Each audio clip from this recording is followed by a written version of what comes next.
नमस्कार, मी स्वप्ना. तुम्हा सर्वांचं पुन्हा एकदा खूप खूप मनापासून स्वागत. तर आजची आपली रेसिपी आहे चटपटीत अशी डाळ पालक. चला तर मग जास्त वेळ न घालवता आपण रेसिपीला सुरुवात करूया. डाळ पालक बनवण्यासाठी या ठिकाणी मी अर्धी वाटी तुरीची डाळ घेतलेली आहे. ही डाळ स्वच्छ 2 ते 3 पाण्याने धुवून घ्यायची आहे. त्यानंतर या ठिकाणी एक कुकर घेतलेला आहे. कुकरमध्ये आपल्याला ही धुतलेली डाळ टाकून घ्यायची आहे आणि ज्या वाटीने डाळ घेतलेली आहे त्याच वाटीने आपल्याला 2 वाटी एवढं पाणी कुकरमध्ये टाकून घ्यायचं आहे. म्हणजे 2 वाटी पाण्यामध्ये आपली तुरीची डाळ अगदी परफेक्ट लोण्यासारखी शिजते. त्यानंतर पाव चमचा हळद, चवीपुरतं मीठ आणि अर्धा चमचा तेल आपल्याला डाळीमध्ये टाकून घ्यायचं आहे.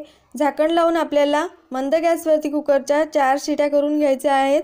जोपर्यंत कुकरच्या शिट्या होतात, डाळ शिजते, तोपर्यंत आपण भाजीच्या फोडणीची तयारी करून घेऊया. 8 लसणाच्या पाकळ्या, आल्याचे छोटे छोटे 4 तुकडे आणि कोथिंबीर घेतलेली आहे. भाजी शिजल्यानंतर वरून कोथिंबीर टाकल्यापेक्षा या प्रकारे जर फोडणीमध्ये कोथिंबीर टाकला तर भाजीची चव आणखीन वाढते. जी छान अशी पेस्ट करून घेतलेली आहे. त्यानंतर आपल्याला फोडणीसाठी लागेल तो म्हणजे कांदा. एक मीडियम साईजचा कांदा मी अगदी बारीक असा कापून घेतलेला आहे आणि एक छोट्या आकाराचा टोमॅटो घेतलेला आहे. टोमॅटो सुद्धा आपल्याला अगदी बारीक असा कापून घ्यायचा आहे. अगदी बारीक कापलेला 2 वाटी पालक घेतलेला आहे किंवा तुम्ही तुमच्या आवडीप्रमाणे यामध्ये पालक टाकू शकता. पालक स्वच्छ धुवून आणि देठासहित कापून घेतलेला आहे.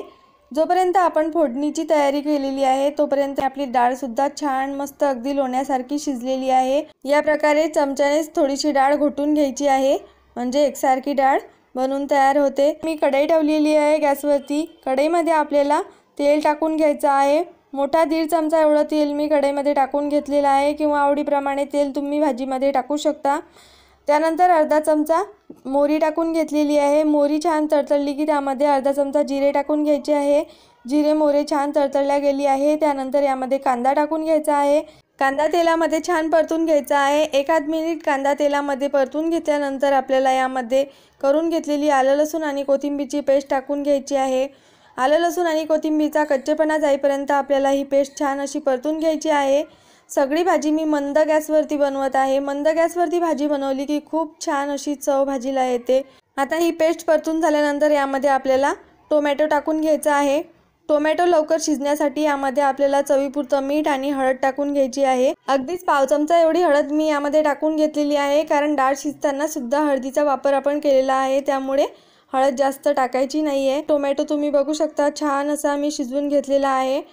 त्यानंतर आता यामध्ये बारीक चिरलेला पालक टाकून घ्यायचा आहे आणि पालक सुद्धा छान असा शिजवून घ्यायचा आहे. डाळीबरोबरच पालक शिजवून न घेता या पद्धतीने जर फोडणीमध्ये पालक आपण शिजवून घेतला तर भाजीमध्ये खूप छान असा फ्लेवर पालकाचा उतरतो आणि भाजी सुद्धा चवीला अप्रतिम होते. तर तुम्ही सुद्धा माझ्या या पद्धतीने डाळ पालक एकदा नक्की बनवून बघा. तुम्हाला सुद्धा माझ्या या पद्धतीने बनवलेली साधी सोपी रेसिपी नक्की आवडेल. चला तर यामध्ये आपण सुके मसाले टाकून घेऊया. सुक्या मसाल्यांमध्ये सुद्धा मी जास्त काही मसाले या ठिकाणी घेतलेले नाही आहेत. फक्त 1 चमचा काश्मीरी लाल तिखट आणि अर्धा चमचा गरम मसाला एवढेच मसाले मी या ठिकाणी वापरलेले आहेत. हे मसाले आपल्याला फोडणीमध्ये टाकून घ्यायचे आहे आणि छान असे परतून घ्यायचे आहेत फोडणीमध्ये.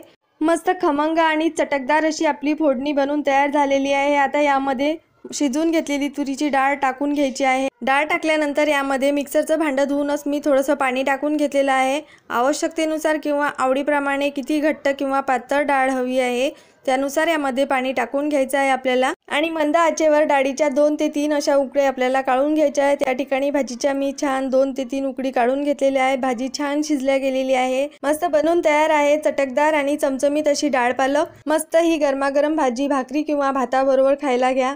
खूप छान अप्रतिम चवीची अशी आपली भाजी बनवून तयार झालेली आहे. गॅस बंद करून घ्यायचा आहे आणि भाजी मस्त एका सर्विंग बाउलमध्ये काढून घ्यायची आहे. चला तर मग तुम्हाला आजची माझी चमचमीत आणि चटकदार डाळ पालकची रेसिपी कशी वाटली हे मला कमेंट्स करून नक्की सांगा.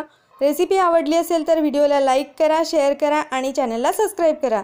चला तर मग भेटूया परत एकदा अशा झणझणीत रेसिपीसोबत. तोपर्यंत आपल्या चॅनलवरील छान छान रेसिपी व्हिडिओज बघत राहा. धन्यवाद.